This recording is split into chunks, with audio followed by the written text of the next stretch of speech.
No miré a mi padre a los ojos durante 3 años, y el peso de ese silencio es más pesado que los $100,000 que actualmente descansan en una cuenta que él nunca conocerá. Uno piensa que el dinero compra la libertad, especialmente cuando eres joven, y el mundo parece un juego al que has aprendido a engañar. Pero todo lo que realmente hizo por mí fue construir una jaula muy cara. Tengo 24 años, o al menos los tenía cuando las paredes empezaron a cerrarse, y me di cuenta de que había cambiado mi integridad por un montón de placas de circuitos y plástico. Empezó con una sola computadora portátil. Un error, me dije a mí mismo. Pero para cuando llegué al 4º año, no era solo un técnico senior de TI. Era un fantasma profesional, rondando los pasillos de una empresa que confiaba en mí para todo, mientras yo la desmantelaba pieza por pieza. Recuerdo mi primer día como pasante. Tenía 20 años, ambición y un miedo atroz a cometer un error. El armario de TI era un caos de cables Ethernet, enredados y monitores viejos, y pasé semanas organizándolo solo para demostrar que pertenecía allí. Mi jefe, un hombre llamado Miller, que llevaba 20 años en la firma, era el tipo de persona que no creía en las cerraduras, creía en los apretones de manos. Me daba una palmada en la espalda y me decía que, mientras los servidores funcionaran, no le importaba cómo pasara mi tiempo. Estaba cansado, cerca de la jubilación, y me entregó las llaves del reino porque quería irse a casa a las 4:30 página M. Y olvidar que las computadoras existían. Tomé esas llaves, y al principio, las usé para trabajar duro. Ascendí a mesa de ayuda, luego a nivel 2, luego a nivel 3 en 4 jacos, ya era el senior. Yo era quien decidía qué necesitábamos, cuánto costaba y a dónde iba. La primera vez que me llevé una laptop, ni siquiera fue un plan. Fue una de Latitude Extra que llegó en un pedido al por mayo de 45 unidades. El albarán de entrega estaba manchado, y el sistema de inventario que usábamos era una reliquia de principios de los años 2000 que Miller nunca se molestó en actualizar. Me senté en mi oficina con esa caja debajo de mi escritorio durante 3 días. Mi corazón martilleaba contra mis costillas cada vez que alguien llamaba a la puerta. Esperaba el correo electrónico, la llamada telefónica, la auditoría que exigiría saber dónde estaba la unidad 45. Nunca llegó. La empresa era tan grande, tenía tanto dinero, que una máquina de $3,000 era tratada como una agrapadora. Las repartían como caramelos a cada nuevo empleado. Y si una se rompía, simplemente la tirábamos a un contenedor y tomábamos otra. Ese fue el momento en que me di cuenta de la magnitud de la falta de supervisión. No era solo un fallo en el sistema, era la ausencia total de uno. Vendí esa primera Dell en Craigslist. Me encontré con un tipo en el estacionamiento de un Starbucks. Recibí $1,500 en efectivo y conduje a casa en un Trans. No gasté el dinero. Lo puse en una caja de zapatos debajo de mi cama. Cada noche la sacaba y lo contaba, sintiendo una mezcla tóxica de adrenalina y autodesprecio. Me dije que era algo de una sola vez, un bono por todas las horas extras que no me pagaban. Pero la caja de zapatos se sintió vacía después de una semana. La siguiente vez que pedimos un lote de Macs, no me llevé una llevé 2. Me dije que si iba a arriesgar mi carrera, mejor que fuera por una cantidad que valiera la pena. Para el 2º año, ya tenía un ritmo. Sabía exactamente cuántas unidades podía desviar antes de que los números parecieran extraños. Para cualquiera que realmente mirara una hoja de cálculo, pedía entre 80 y 100 laptops al año. Y me quedaba con el 5% directamente. Miller simplemente firmaba las órdenes de compra sin mirar. Miraba el total. $2 millones para una revisión de servidores. Y simplemente asentía. Tú eres el experto, Sam, decía, recostándose en su silla. Yo solo firmo los cheques. Cada vez que decía eso, sentía una punzada física en el pecho. Él no era solo un jefe, era un escudo. Y yo lo estaba usando como cobertura mientras robaba el lugar, a ciegas. Empecé a ver el mundo de otra manera. No veía a personas, veía oportunidad. Cuando decidimos actualizar las salas de conferencias, la mayoría de la gente vio mejores videollamadas. Yo vi 8 cámaras Sony 4000 que iban directo al contenedor de reciclaje electrónico. Eran cámaras que costaban $3,000 cada una. La política de la empresa era destruirlas para proteger los datos.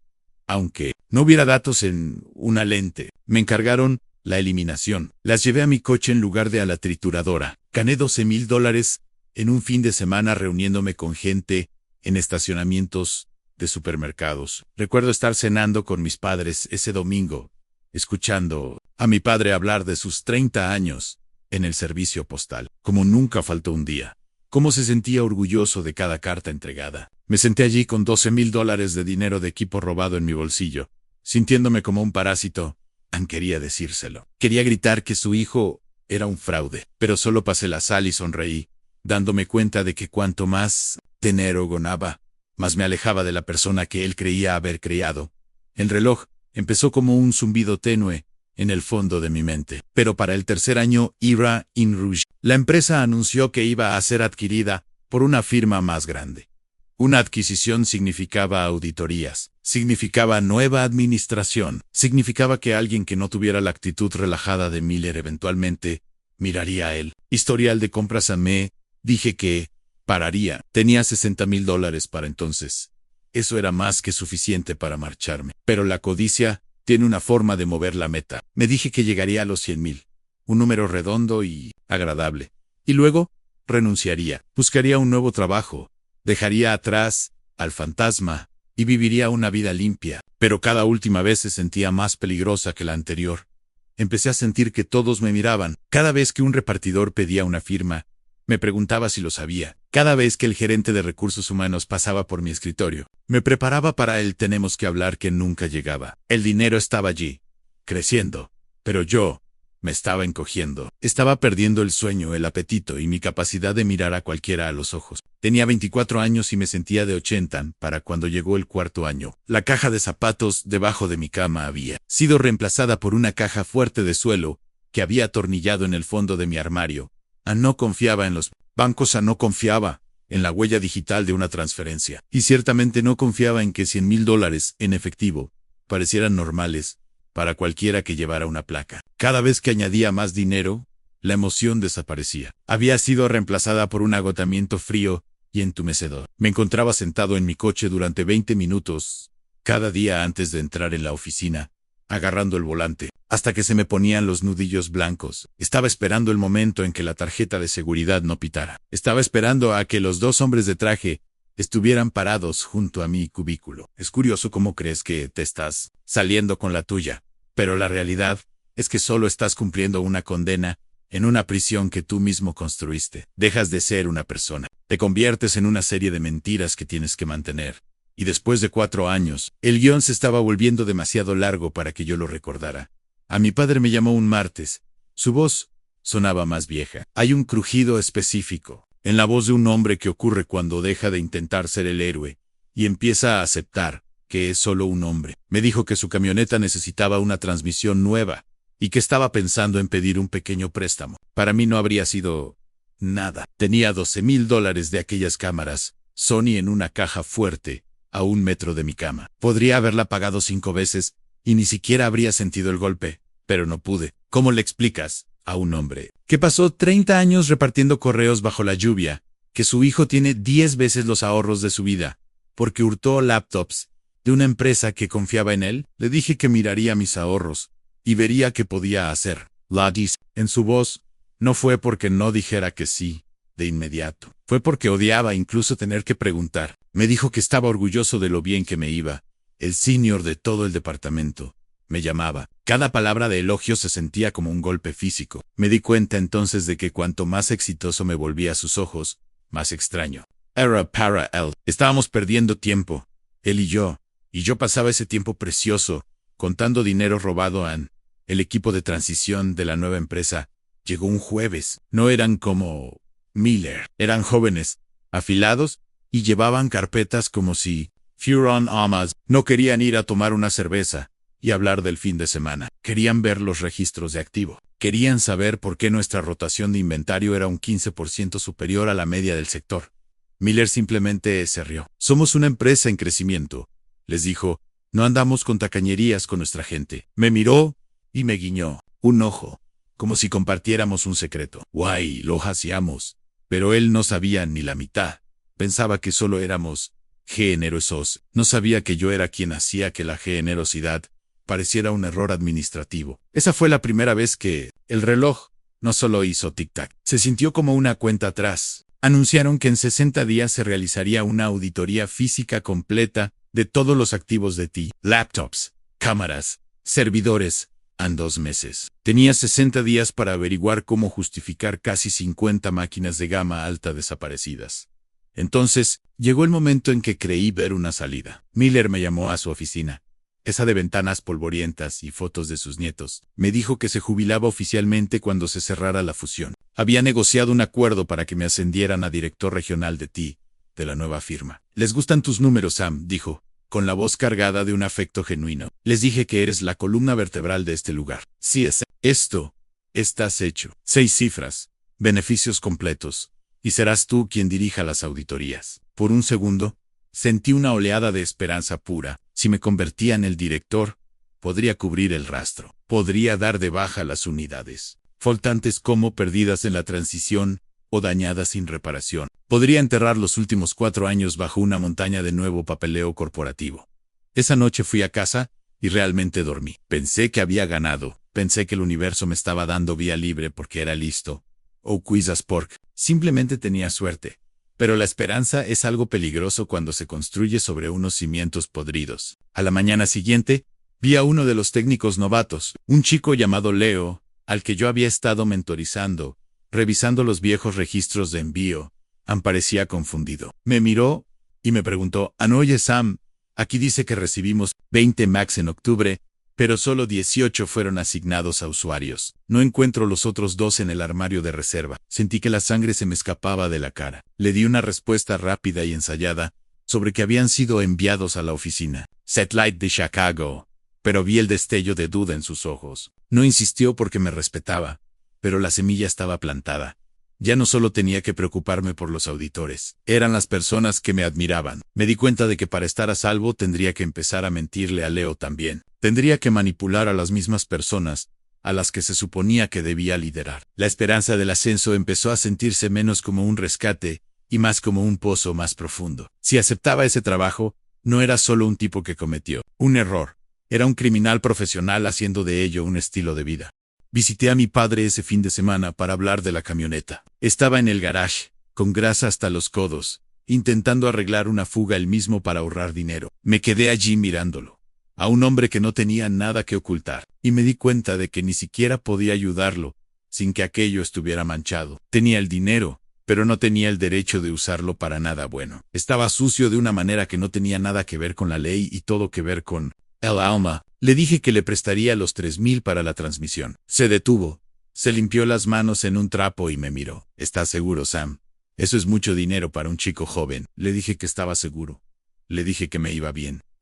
Y por primera vez en años, no le devolví el abrazo con ambos brazos. Sentí que si me acercaba demasiado, él podría oler el fraude en mí. Vería la caja fuerte del suelo y los anuncios de Craigslist y el miedo. Se daría cuenta de que su hijo no era un éxito. Era simplemente un ladrón muy eficiente. Las semanas previas a la auditoría se sintieron como un accidente de coche a cámara lenta. Pasaba las noches mirando al techo, calculando las matemáticas de mi propia ruina. 50 laptops, 8 cámaras de gama alta, equipos de red variados. No era solo la cantidad de dinero, era la ausencia física de cosas que se suponía que debían existir. Empecé a darme cuenta de que el dinero no solo se queda sentado en una caja fuerte. Respira, exige atención. Crea un vacío donde antes estaba tu paz mental. Cada vez que pasaba por delante del estante vacío en el almacén, donde deberían haber estado aquellas Macs, sentía un escalofrío. Era un agujero en el mundo que yo mismo había cavado. Y ahora el suelo empezaba a ceder bajo mis pies. Solo tenía 24 años, pero estaba agotado de una manera que el sueño no podía remediar. Me miraba al espejo y veía a un extraño. Alguien que conocía el precio de todo y el valor de nada. Leo, el técnico novato, empezó a acudir a mí con más frecuencia. No intentaba pillarme, intentaba ser como yo. Me pedía consejos sobre cómo optimizar el inventario o cómo gestionar la eliminación de tecnología vieja. Cada vez que hablaba, oía mi propia voz de hace 4 años, cuando todavía era inocente, pero empezaba a ver las grietas del sistema. Me di cuenta entonces de que no era solo un ladrón, era una fuente de infección. Al dejar que me viera saltarme pasos y eludir protocolos, le estaba enseñando que las reglas eran para los demás. Quería decirle que huyera, que se mantuviera honesto, que nunca buscara el atajo, pero no podía decir una palabra sin exponerme. Tenía que sentarme allí y ver cómo ese chico admiraba a una versión de mí que no existía. Era una tortura especial. Ser un mentor sabiendo que eres un ejemplo de lo que no se debe hacer.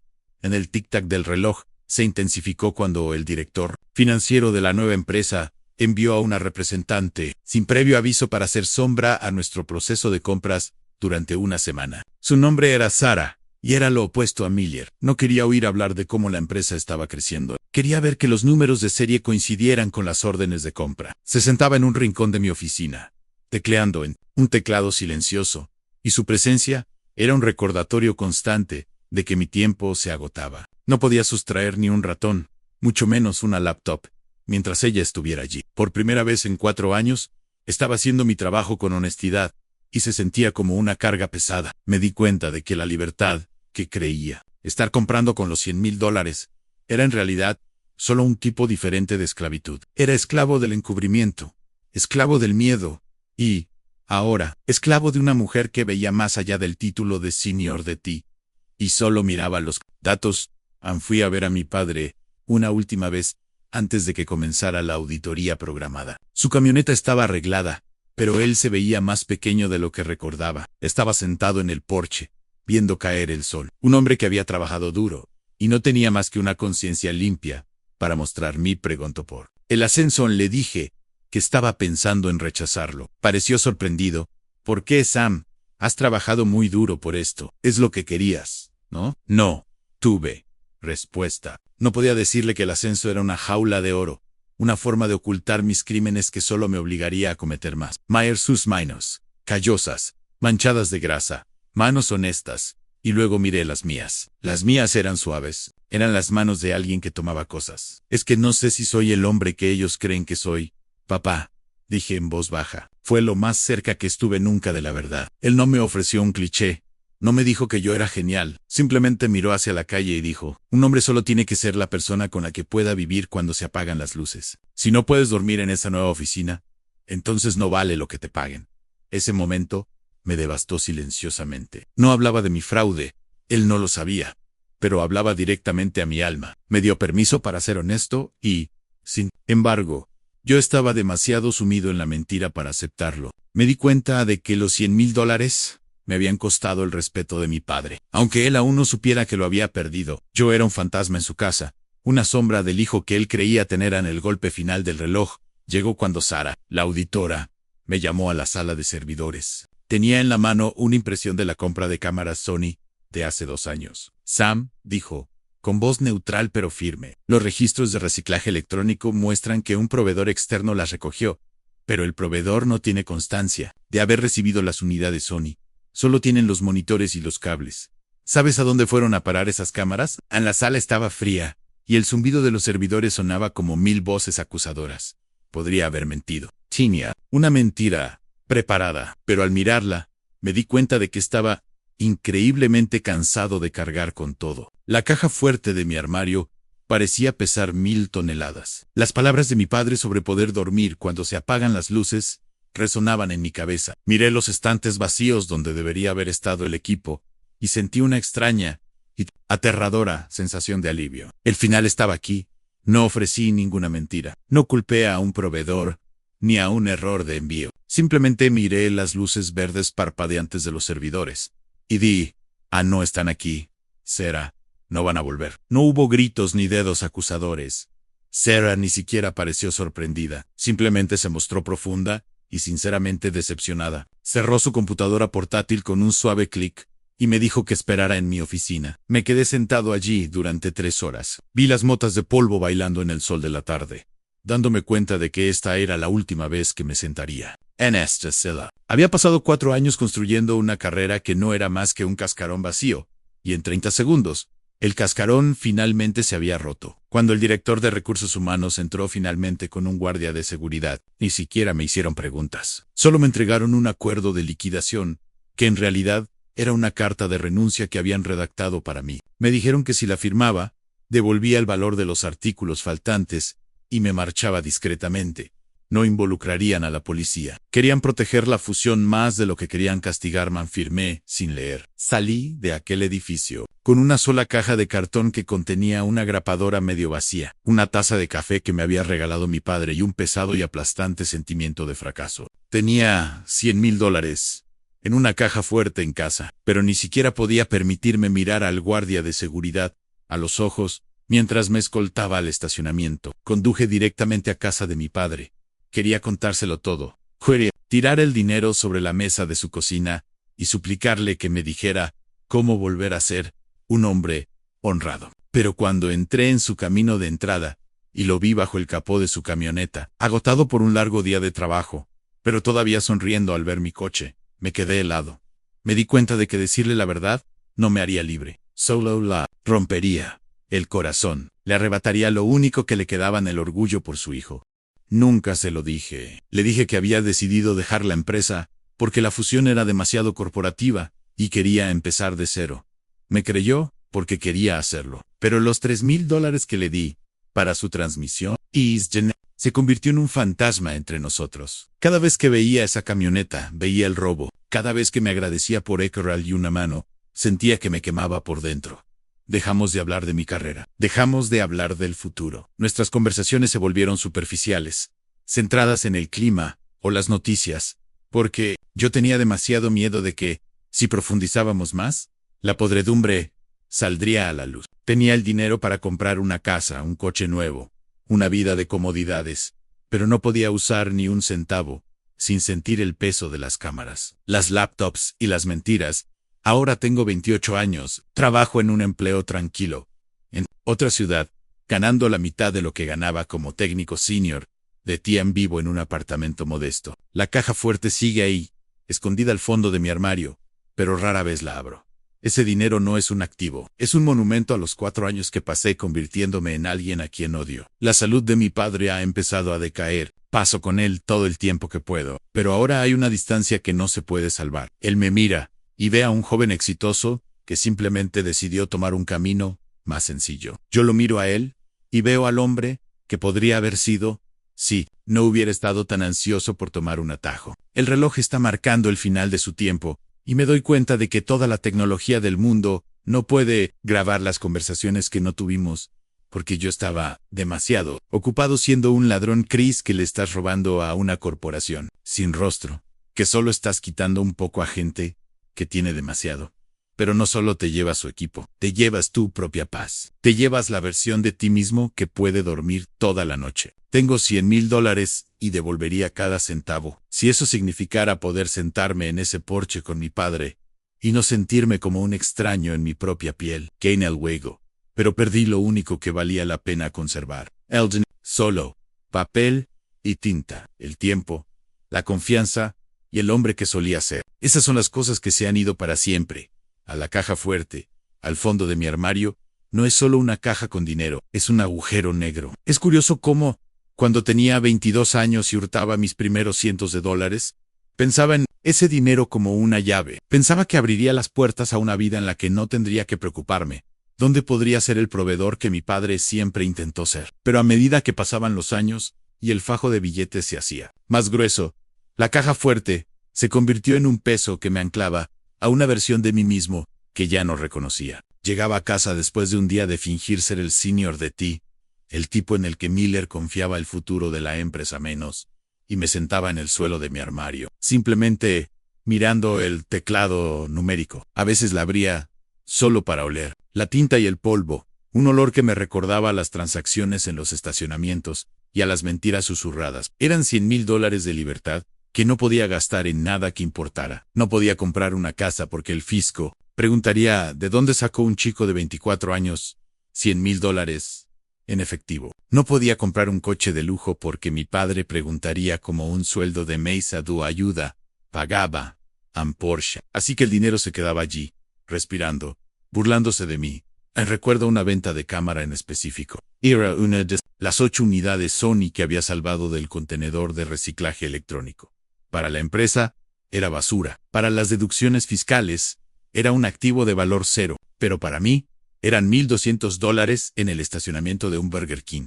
El comprador era un joven cineasta, tal vez de 19 años, que había ahorrado cada centavo que tenía para comprar su primer equipo real. Estaba tan emocionado que le temblaban las manos mientras contaba los billetes de 20. No dejaba de darme las gracias, diciéndome que estaba salvando su carrera al darle un trato tan bueno. Yo estaba Ali, mirando a ese chico que estaba haciendo todo de la manera correcta, mientras yo le vendía propiedad robada.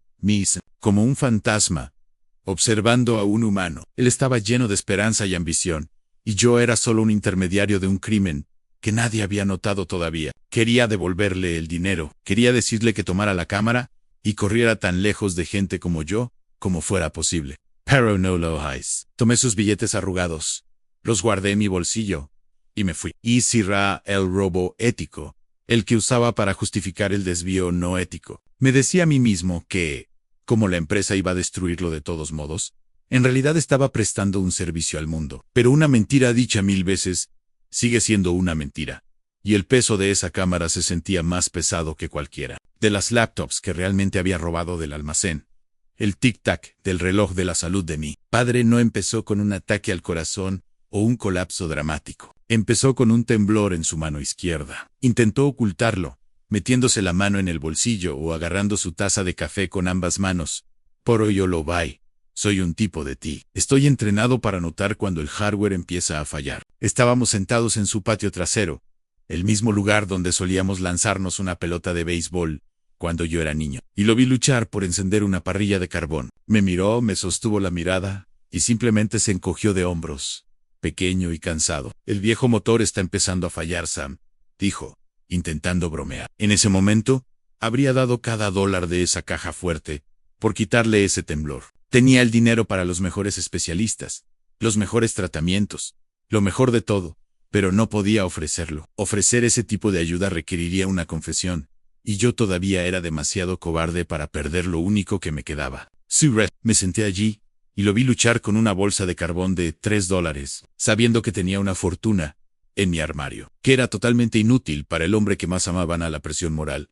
Empezó a manifestarse también en mi trabajo. Empecé a prepararme en exceso para todo. Tenía tanto miedo de que me pillaran, que me convertí en el mejor empleado que la empresa había tenido nunca. Me quedaba hasta tarde. Documentaba cada ticket. Era el primero en llegar al edificio.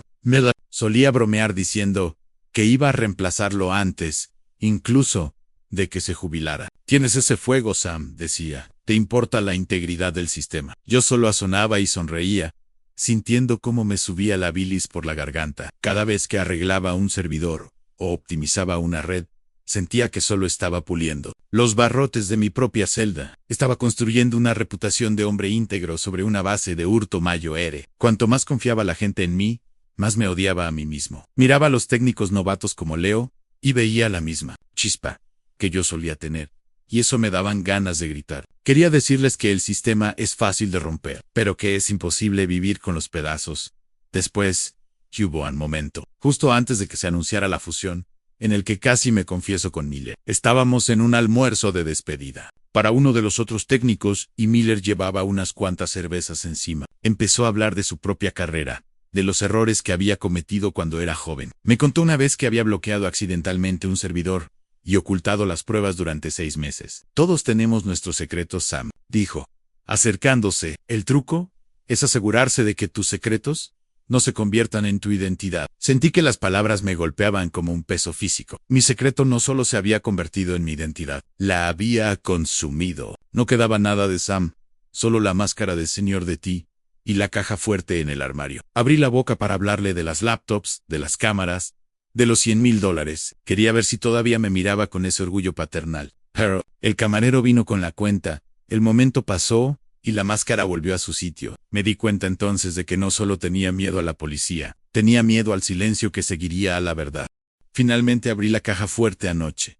No para contar el dinero, sino para ver si podía recordar la cara del chico que lo puso allí. Me di cuenta de que a los 28 años, ya soy el conservador de un museo dedicado a mis propios errores. Los $100,000 siguen allí casi intactos, envueltos en ligas de goma que empiezan a pasarse y a perder su elasticidad. Is solo pop. No brilla, no zumba con poder, y desde luego, no ofrece ningún consejo sobre cómo mirar a mi padre. Sin sentirme como un ladrón, me senté en el suelo de mi armario durante 1 hora, con el metal frío de la caja fuerte presionando mis piernas, y finalmente comprendí que no le robé a una empresa. Me robé a mí mismo en el futuro. Tomé los años en los que debería haber estado construyendo una base de orgullo, y los reemplacé por una pila de efectivo que ahora tengo. Demasiado miedo de gastar y demasiada culpa para regalar en el temblor. De mi padre ha pasado de su mano a su mandíbula. Es un movimiento pequeño y rítmico que no puede controlar. Un reloj de arena de un tipo diferente. La semana pasada me pidió que le ayudara a limpiar el ático. Encontramos una caja con mis viejos informes escolares y un dibujo que hice cuando tenía 7 años. Una imagen de él en su camión de correos, con el título Mi héroe. Sostuvo ese trozo de papel con su mano temblorosa y me sonrió con un calor que yo no merecía. Siempre supe que llegarías más lejos que yo, Sam, susurró. Tú tenías cerebro para las grandes oficinas. Tuve que darme la vuelta para que no viera las lágrimas. Quería decirle que la gran oficina era la escena de un crimen. Quería decirle que su hijo héroe era solo un tipo que sabía cómo trucar un manifiesto de envío. Pero el silencio se ha convertido en un hábito, una gruesa capa de aislamiento que nos mantiene a ambos a salvo y solos. Me di cuenta entonces de que lo más caro que compré con esos $100,000 fue el muro que nos separa a mí. He empezado a gastar el dinero, pero no en mí mismo. No compro ropa ni aparatos electrónicos. Busco páginas locales de GoFundMe para personas que necesitan equipos médicos o computadoras para la escuela, y dono de forma anónima en pequeñas cantidades. Envié $5,000 a un niño de un barrio como el mío que necesitaba una silla de ruedas especializada. No sentí un subidón de generosidad. No me sentí una buena persona. Me sentí como un hombre que intenta pagar una deuda a un fantasma. Cada vez que pulso confirmar en una donación, espero que en algún lugar, una versión de mí esté tomando una decisión diferente. Pero la caja fuerte sigue casi llena, y la casa de mi padre todavía necesita un tejado nuevo que no puedo explicar cómo voy a pagar. Soy un hombre rico en un mundo en ruinas que yo mismo he creado. A la empresa para la que trabajaba ya no existe, absorbida por un conglomerado global. Miller está jubilado en Florida, probablemente jugando al golf y contándole a la gente sobre el gran chico al que mentorizó y que llegó a hacer grandes cosas. Sarah, la auditora, probablemente ni siquiera recuerde mi nombre. Yo solo fui un punto de datos en una fusión exitosa. El mundo siguió adelante, pero yo sigo atrapado en aquel estacionamiento de Burger King, aceptando billetes de 20 arrugados. De un cineasta de 19 años, sigo de pie en la sala de servidores, viendo las luces verdes parpadear como ojos acusadores. ¿Crees que si no te pilla la policía, has ganado? Pero la ley es la parte fácil. La ley tiene una fecha de caducidad, la persona en la que te conviertes cuando crees que nadie te mira. Eso es una cadena perpetua. Esta noche iré a casa de mi padre. Me sentaré en el porche y hablaremos del tiempo o del equipo local de béisbol. Veré la puesta de sol e intentaré fingir que soy el hombre que él cree que soy. Escucharé el sonido de su vieja camioneta en la entrada, aquella cuya transmisión pagué con dinero robado, y me daré cuenta de que cada milla que recorre es una milla más lejos de la verdad. Tengo 28 años y tengo todo lo que creía, y sin embargo, si pudiera cambiar cada centavo de esa caja fuerte por un minuto de sentir que me he ganado la vida que llevo, lo haría sin dudarlo. Pero el tiempo no funciona como un pedido de laptops. No puedes sustraer unos cuantos años y esperar que nadie se dé cuenta. Vives cada segundo de la vida que construyes, y ahora mismo, el silencio es ensordecedor.